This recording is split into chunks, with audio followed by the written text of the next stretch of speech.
Alright, so in this video, I'm gonna try to address what, if any,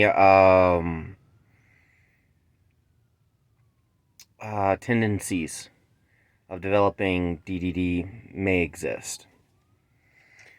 Let me just start off by saying that if you utilize dissociative disorder in any way, shape, or form, you are at risk of DDD. It just is. The more familiar you are with it, the longer you've been using it, the more comfortable you are with the fact that it is a part of your life, that, maybe it's not so good for you, but who cares kind of mentality, that's going to increase those odds even more. Because at some point or another in our lives, we tend to get to a point where we come in contact with a barrier. Maybe a very extreme barrier, and we are forced to levels, forced to make changes, forced to adapt quickly enough that it's like no way in the world to keep up. When that happens, as I've talked about in the past, the mind moves at a certain speed and the rest of us moves at another, and that's dissociation. Well, when that barrier forces us to move faster, to change faster than we are capable of changing in order to be able to adapt and survive, that takes any dissociation that is already there and magnifies it.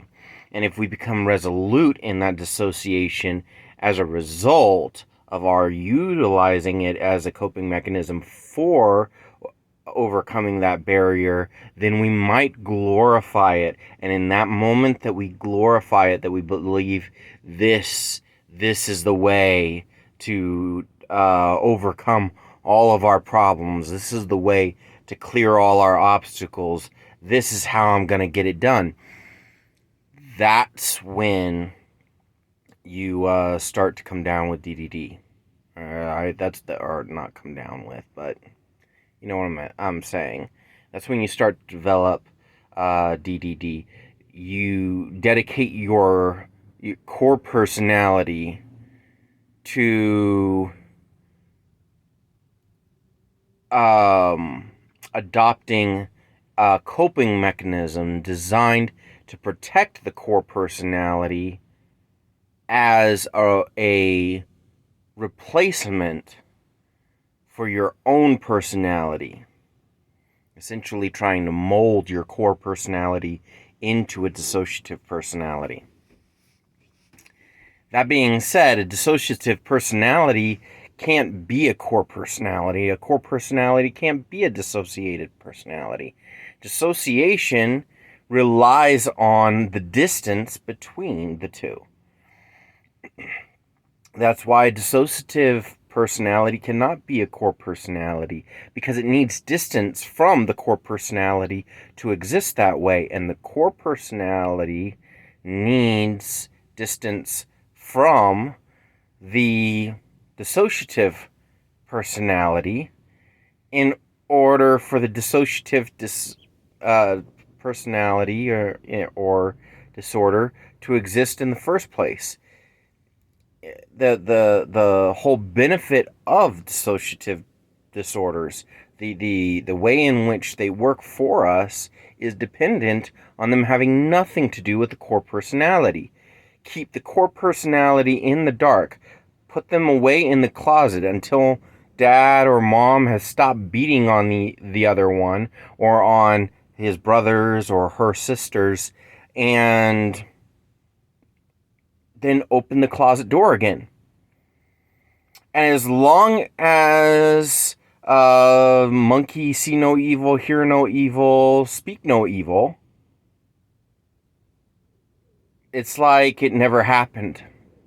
And the core personality can go on as though nothing happened, more or less. And that's the use of dissociative disorders, especially as it pertains to protecting the core personality. But it is a defense mechanism. It is a coping mechanism of the core personality. It cannot replace a core personality because that would put it in proximity with the core personality. It would be kind of like trying to take mom or dad beating the crap out of each other, or that person's siblings, and putting them in the closet.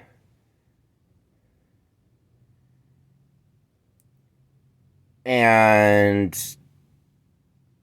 with the core personality, and dissociating from that, so that you see yourself as being on the outside of that closet, even though you're on the inside of that closet. And that is actually a really good way of explaining DDD in a sense. The dysfunction of DDD. It's like removing yourself from a danger to your dissociative personality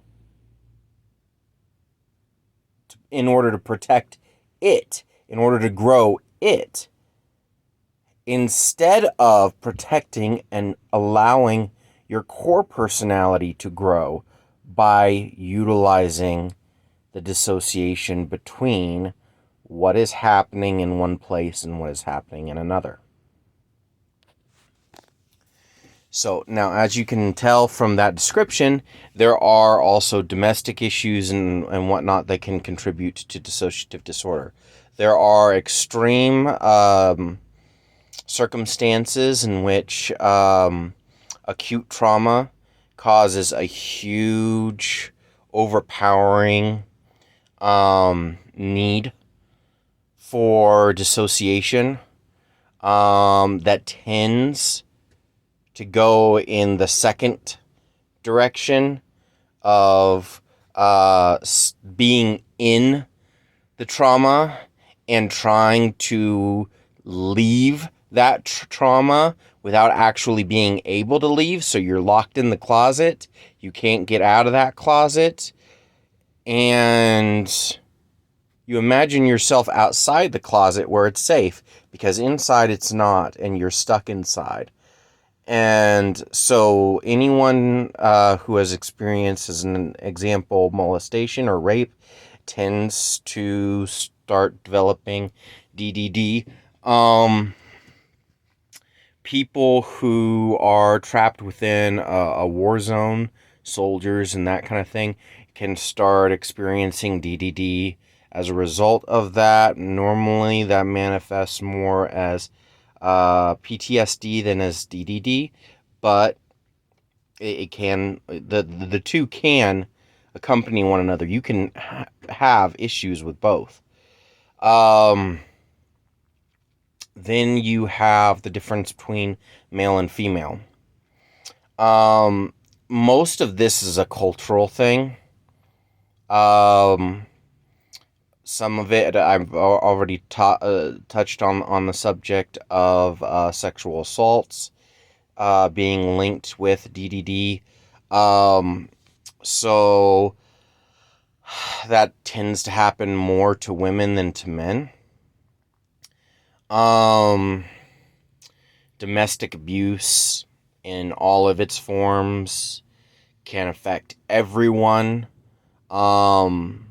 So there doesn't tend to be as big of a difference between men and women in that regard, although men are more likely to stand up for themselves in the moment, which causes them to be dissociative, perhaps, but not as repressed. Women tend to become more dissociative and repressive, which means that they not only imagine themselves having been outside that closet, they forget that the closet incident ever occurred. Forget. Not really forget, but they block it out the best they can. And in order to keep this going, eventually the person will have to dissociate from those memories, trying to reemerge in order to lock them away again and again and again and again without realizing that they're locking them away, which if they realized they were locking them away, it wouldn't help that they are locking them away as much. So it tends to kind of build off that. And then, of course, there's the fact that the brain rejects repression. So the longer and longer that goes on, the greater and greater the need to dissociate becomes, to the point where you are going to have to dissociate at such a level for such a prolonged period of time that becomes an issue. But there are also issues such as the way that women are taught to perceive that their bonds are more like with other people are more like shackles than lifelines. The way that we basically emphasize that women need to be tied in with the rest of society.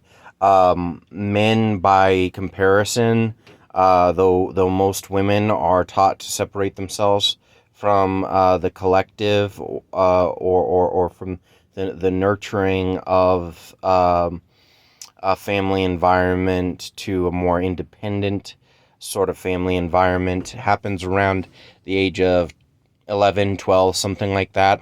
For most men, it's around 5 or 6. We're taught from a much, much earlier age to be much, much, much more independent.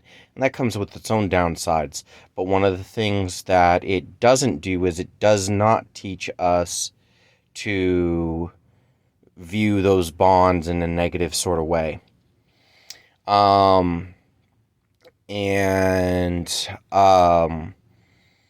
In viewing, and the reason why that's such a big deal is that if all you have is yourself, to give testimony to your actions and the differences between behaviors, then it's more likely that you will actually convince yourself, without anyone to convince you otherwise, that you have changed in a bad way. Men are more likely to be independent, but that independence also causes us to try to seek out relationships rather than trying to get rid of excess relationships. Relationships that men tend to have versus women tend to be deeper. There tends to be a greater loyalty. There's more. There's a more profound dedication to preserving the relationship, because of deeper meaning, a more personal meaning, and a more personal investment. Whereas a lot of women will keep a friend around because, well, I don't really like that friend, but every once in a while they say something or they do something or whatever, and they prove to be useful. So I'm going to keep them around because they're useful some of the times for some things, but I don't really like them very much. We're not close, but I still consider them a friend. Men are much more selective of their friends. And this contributes to it as well. And when we train our society trains us to see things like marriage as being a form of servitude or slavery for women, whereas for a man, it's a sign that you are someone. You are important. You are a good person. You are a good man by being that supportive. Um, it's the old saying, you're nobody until you have somebody. But in this new world's third, to some degree, the second wave, definitely third wave, even fourth wave feminism, we're moving more and more into this ideology that women are